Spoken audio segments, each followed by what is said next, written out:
मी आदेश बांदेकर आपणा सगळ्यांचं मनापासून स्वागत करतो. कारण आपणा सगळ्यांना माहीतच आहे की आपण दिवाळीच्या निमित्तानं एक अत्यंत आनंदाचा असा हा भाग सुरू आहे, गप्पा सुरू आहेत. आणि त्या गप्पा इतक्या छान की त्या गप्पांमुळे यापूर्वीचा भाग आपण सगळ्यांनी अनुभवला. तर असाच आनंद पुन्हा सुरू ठेवणार आहोत, लहाने कुटुंबाला पुन्हा बोलतं करणार आहोत. तर सुरुवात करूया आजच्या भागाला. आई, ज्यांना दिसत नाही त्यांना दिसण्यासाठी ते धडपडत असतात. अशा कुठल्या गोष्टी त्यांच्या तुम्हाला दिसल्या आहेत स्वभावातल्या, त्या सांगा ना आम्हाला. मेहनत न थकता, कधीच थकलेले नसतात. नाही. बर, अजून? आणि मायाळू. अरे वा. अजून? मदत करण्याची सगळ्यांना तयारी. 41 वर्षात होम मिनिस्टर मी 17च वर्ष करतोय. तर प्रत्येक ठिकाणी ना किमान ना त्या आमच्या माऊलीनं त्यांच्या पतिदेवांना सांगितलेलं असतं अमुक एक गोष्ट घेऊन ये, आणि ते नेहमी विसरतात.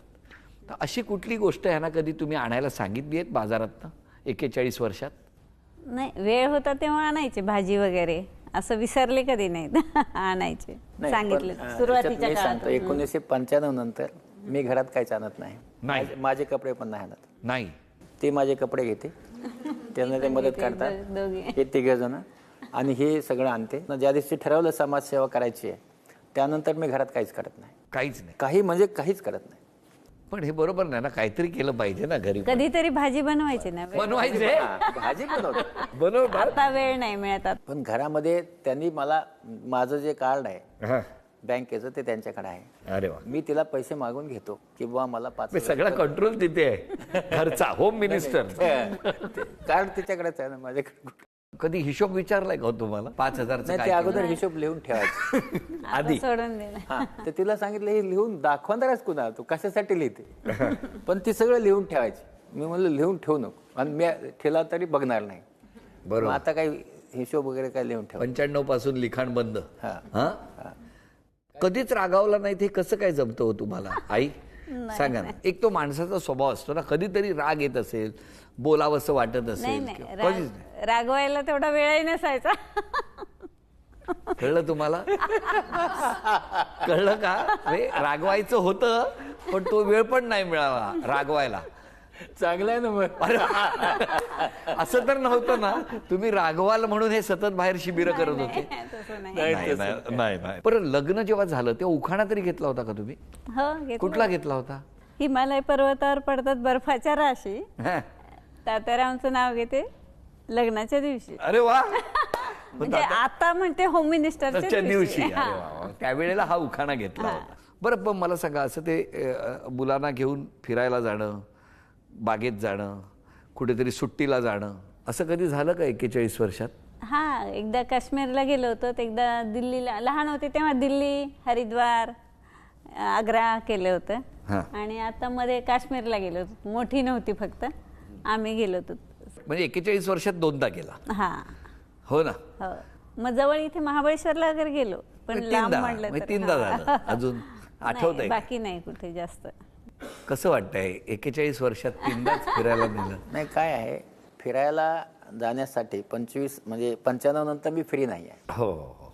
मी असं ठरवलं होतं की नाही, आता आपल्याला सामाजिक काम करायचं आहे, त्यामुळे सॅटर्डे संडे जरूर मिळायचा, पण तो पेशंटसाठी.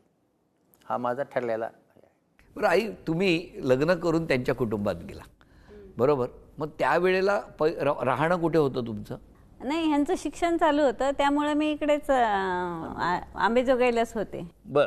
आणि मग 6 महिन्यातच वडील वारले पुन्हा ॲक्सिडेंटमध्ये इथे मुंबईलाच. अच्छा. हो. आणि मग मधून मधून जायचे, सणवार वगैरे असले तर. मग हे नसायचे ना तिकडे गावी, त्यामुळे तिकडे राहायचं जास्त. मधून मधूनच जाण्यात यायचं. कसे होते सासू सासरे वगैरे? खूप प्रेमळ दोघंही, खूप छान. खूप छान. हो. तुम्ही कधी शेतात वगैरे काम? नाही, काम नाही. कधीच नाही. त्यांनी भरपूर शेतात काम केलं. तिने शेतात जरी काम केलं नसलं तरी माझ्या 3 बहिणी, तिचं लग्न तिने केले. माझ्या भावाच्या मुलीचे लग्न स्वतः आपण आई समजून, किंवा माझ्या भावाचं शिक्षण, माझ्या बहिणीचं शिक्षण तिच्याकडे राहून तिनेच केलं सगळ्यांचं, म्हणजे स्वयंपाक वगैरे सगळं करून. आणि या सर्वांचे लग्न 8 लग्न तिने केले. जे काही हे सगळं नंदनवन फुललेलं आहे, उत्तम पद्धतीने आनंद आहे, त्या सगळ्याचं श्रेय 100% या माऊलीला. सोलू नसती तर आमच्या संसाराला म्हणजे आज जे काही आम्ही आहोत ते बिलकुल नसतो. तिच्यामुळे सगळा संसार एकत्र राहायला, सासर माहेर बहिणी म्हणजे पुतण्या सगळेजण एकत्र ठेवण्याचं काम तिने केलं. काय माऊली काय म्हणाल सांगा. कारण बघा इतकं म्हणजे स्वतःची लेकरं त्यांचं तर करणं स्वाभाविकच आहे, पण त्याचबरोबर त्यांनी पण पुष्कळ म्हणजे जीव लावला सगळ्यांनीच. सगळे चांगले आहेत घरातले. माऊलीच एवढी चांगली आहे ना. बरं, 2 खेळ आहेत छोटेसे. त्या खेळामध्ये ना मला तुम्ही पहिला प्रश्न तुमच्यासाठीच आहे तो. सांगा ना. 5 फटाक्यांची नावं सांगा ना. सुतळी बाम. सुतळी बाम. हा चला. 1 तोटा. हा तोटा. हा तोटा काय तुम्हाला सांगा. लक्ष्मी तोटा. लक्ष्मी त्याला तोटा म्हणतात. फटाकडे. बरोबर. कावळे म्हणून असतात ते. कावळे. हा छोटे छोटे असे छोटे छोटे कावळे असतात. बरोबर. 3. आणि त्याच्यानंतर फुरफुरी. फुरफुरी आपण नाही पण म्हणू शकत नाही, तिकडची नाव आहेत. फुरफुरी. बरं. 4. अनार. ही 5ही प्रश्नांची उत्तरं दिली आणि माऊलीला झी मराठीकडून सोन्याची नथ बक्षीस म्हणून मिळालेली आहे. अभिनंदन. तुमच्या बालपणीची दिवाळी कशी होती? माझ्या बालपणीची दिवाळी म्हणजे बघा, आमच्याकडे गहू नसायचे तर दिवाळीत गहू खायला मिळायचे. आम्ही भाकरी पिवळी ज्वारी असायची त्यावेळेस. तर वर्षात एकदा गहू विकत आणायची आई माझी, माय म्हणतो मी तिला. आणि आम्हाला पोळीचा सण तो खायला मिळायचा दिवाळीमध्ये. आणि आमच्याकडे दिवाळी ही खूप चांगली असायची गावात. आम्ही स्वतःच हाताने तो कंदील काढायचो, कारण ते विकत घेणं शक्य नव्हतं. आणि तो कंदील लावायचो. आणि तुमच्याकडे दिवाळी कशी बालपणी? आमच्याकडे चांगली. आईला खूप हौस होती, सगळं करायची. वडिलांना पण शौक होता, त्यामुळं सगळं व्यवस्थित होतं. तुमची कशी होती दिवाळी? आमची सगळी दिवाळी माकेगावला जायची, कारण सगळं कुटुंब एकत्र यायचं. आत्या काका, माझे जे काका होते जे शेत सांभाळायचे, त्यांना सकाळी 4ला उठायची सवय होती. तर त्यांना वाटायचं दिवाळीत सगळ्यांनी 4ला उठावं, जे गरजेचं आहे. त्यावेळेस असं बंद घरं नव्हते शेतात. म्हणजे आम्ही शेतात बाज टाकून झोपायचो. तर प्रत्येक बाजेखाली एक सुतळी बॉम्ब सकाळी 4 वाजता लावायचे आणि सगळे लोक तसे उठायचे. तर दिवाळीची सुरुवात तशी फटाक्याने व्हायची. आजी आजोबा होते माझे तेव्हा, अण्णा म्हणायचो आम्ही त्यांना. अण्णांसोबत मग रात्री गोष्टी ऐकण्यात आणि मग आमचं काहीतरी खेळण्यात तशी दिवाळी जायची. आता लग्नाला 2.5 वर्ष झाली ना? हो. मग आता 2.5 वर्षातली दिवाळी कशी आहे? म्हणजे 2 दिवाळी सेम की वर्षभर फटाके वाजतात? नाही, कसे थोडे लांबून वाजतात. इतके दिवस लांबून वाजायचे तर काही लक्षात नाही यायचं. ती जालन्याला असायची आणि मी मुंबईला होतो. बरोबर. पण ठीक आहे, शांत आहे सध्या तरी. तर दिवाळी आल्यास बघू. काय म्हणणं आहे हे? बरं, फटाके वाजतात म्हणजे 2 प्रकारे वाजतात. एक तोंडातून वाजतात आणि एक डोळ्यातून वाजतात. तर तुमचे कसे वाजतात?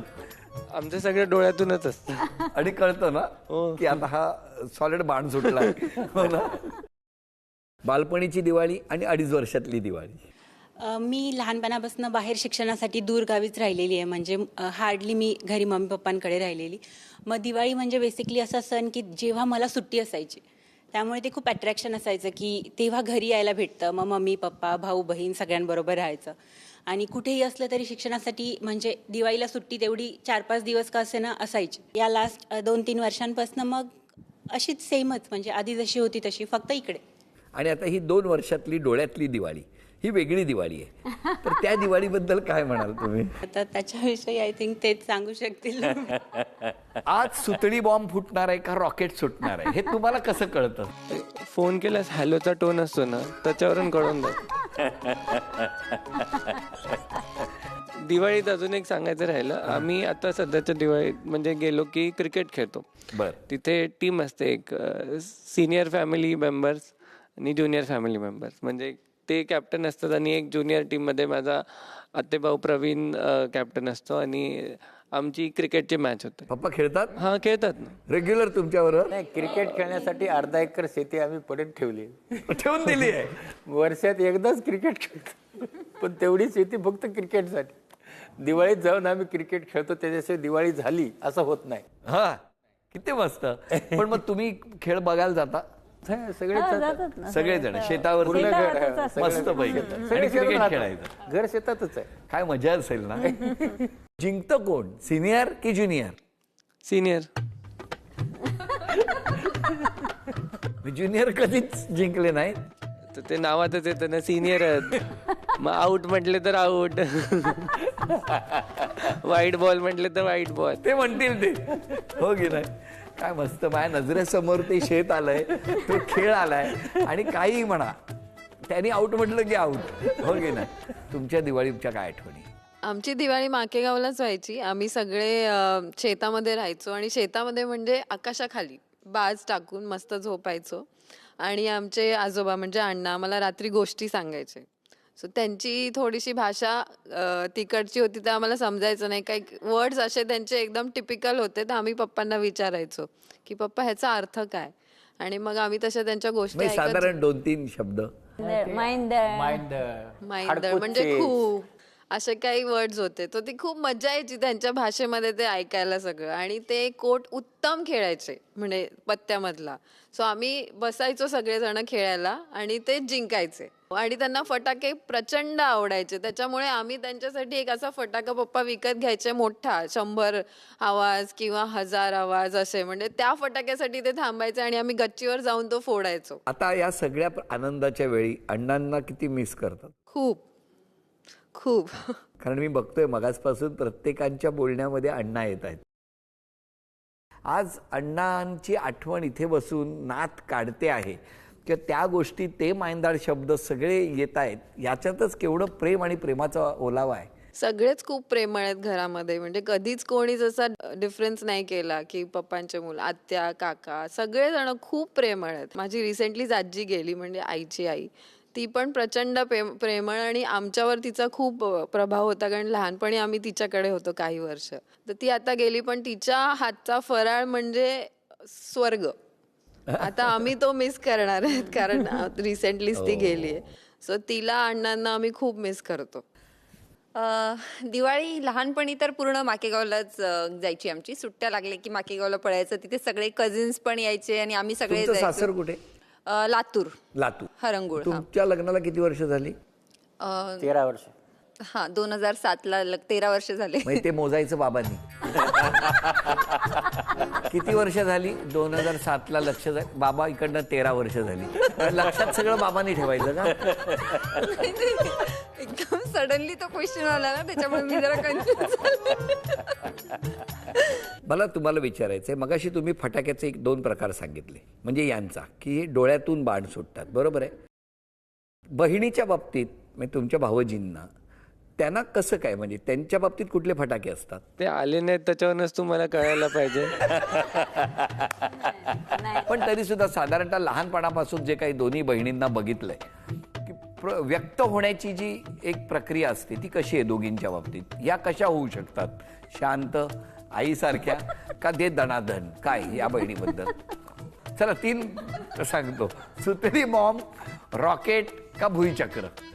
तिने मिक्स केलेलं बघितलंय का? तिने ती सपनारीचं कसं आहे, शी इज व्हेरी ऑर्गनाइज्ड. तिथं सगळं म्हणजे परीक्षा आहे उद्या, म्हणजे हां सपनारी ते एक कंपास रेडी असणार परीक्षेचा वगैरे. आमची एक्झाम आहे उद्या, तर आमचं हॉल तिकीट पण नाही सापडत आहे. त्याच्यामुळे तिची शिस्त, आम्ही टॉवेल वापरलाय कुठेतरी फेकलाय, तिच्या बेडवर पडलाय तो, मग ते तिला चालायचं नाही. तर त्याच्यामुळे तिची शिस्त माझ्या आजीसारखी आहे, म्हणजे मम्मीची मम्मी, की घर टापटीप स्वच्छ राहायला पाहिजे. अरे वा. तर मेजॉरिटी जे काय फटाके होते ते त्याच्यामुळे असायचे की मी बेशिस्त आहे आणि तिला शिस्तप्रिय आहे. म्हणून सायलीजीचं कसं आहे की तिला एका वेळी एकच गोष्ट दिसते. शी इज व्हेरी फोकस्ड. तिला 4थीत माहीत होतं तिला डॉक्टर व्हायचं आहे, तिला 7वीत माहीत होतं तिला डोळ्याचं डॉक्टर व्हायचं आहे. म्हणजे माझ्या बाबतीत सांगायचं झालं तर ती ज्या रस्त्यावर चालत होती पप्पांच्या, मी तिला फॉलो करत होतो. सो आय स्टील फॉलोअर, म्हणजे तिच्या फुटस्टेपवर मागे जात राहतो. बरं, मला तुम्हाला विचारायचं, तुमच्या जावयांबद्दल काय, कसे आहेत? दोघेही खूप चांगले आहेत, समजदार आहेत. हां, ह्याच्यातच बरंच आलंय. हे एका वाक्यात, एका शब्दात समजून घेतात मुलींना, हो की नाही? हा? आई, हो की नाही? नाही हे आपण तसं घेतात ते. आता नका बाजू घेऊ लगेच. नव्हे. नाही, किती मस्त.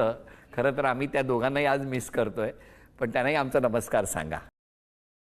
दुसरा खेळ आहे एक छोटासा तुमच्यासाठी, आणि तो खेळ असा आहे बघा, काय मस्त आहे आज बघा. म्हणजे प्रश्न त्यांना, बक्षीस तुम्हाला, हो की नाही? कारण इतकी वर्ष कायम तुम्ही घरी राहून इतकी खंबीर साथ दिलेली आहे, त्यामुळे आज आम्हाला ना खरं तर तुमचा सन्मान करणं हा होम मिनिस्टरच्या या सगळ्या प्रवासातला एक अत्यंत आनंदाचा क्षण आहे असं आम्हाला वाटतंय. 5 फराळांची नावं सांगा. शेव, शेव, हां, चिवडा, 2, बुंदीचा लाडू, बुंदीचा लाडू. बरं, न थांबता हां, त्याच्यात 2.5 मिनिटात ऑपरेशन होतं. इथे 1 मिनिट गॅप नाही मिळणार, कारण तुम्हीच सांगितलं 2.5 मिनिटात केलं होतं. बटाट्याचे चिप्स. हे बटाट्याची चिप्स नसते का? बघा, नसते का? फराळात नाही. तिसरा अंपायर. जिलेबी, जिलेबी. जिलेबी कुठे असते? फराळात नाही. आई बरोबर की नाही? आई बरोबर ना? करंजी करंजी, करंजी, करंजी. चला, चकल्या. चकल्या 5. अभिनंदन. काय झालंय, इतका प्रवास करतात आणि जिथे जिथे ते आता 95 नंतर प्रवास करतात तेव्हा पटकन काय लागलं की पोटॅटो चिप्स मागवतात, त्यामुळे तो त्यांना फराळ वाटू लागलेला आहे. बरोबर ना? अभिनंदन. झी मराठीकडून हा तन्मणी तुमच्यासाठी. अभिनंदन, अभिनंदन. जे समोर आलं त्यामध्ये आनंद मानला, त्या सगळ्या चढ उतारामध्ये प्रत्येक प्रवासात आपण बघितलं, आलेल्या प्रत्येक क्षणाला सुवर्ण क्षण मानून आनंदाने उत्तम संसार केल्याचं हे उत्तम उदाहरण या ठिकाणी आपल्याला बघायला मिळतंय. असेच आनंदाचे प्रसंग प्रत्येक टप्प्यावर या कुटुंबात येत राहू दे ही मनापासून प्रार्थना करतो. कितीही बोललो तरी थोडंच आहे. बघा, म्हणता म्हणता 2 दिवस दिवाळी साजरी केलेली आहे लहाने कुटुंबाबरोबर. हा आजचा क्षण आनंदाचा आणि त्याहूनही डॉक्टरांच्या पाठी खंबीरपणे उभ्या असलेल्या या माऊलीच्या सन्मानाचा. आईंना मिळत आहे तथास्तु पुणे आणि कोल्हापूर यांच्याकडून पैठणी.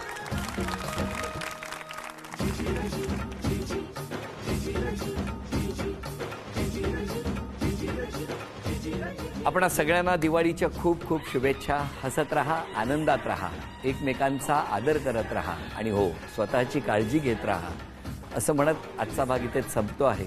पुन्हा भेटूया अशीच एक पैठणी घेऊन होम मिनिस्टरच्या पुढच्या भागात. नमस्कार.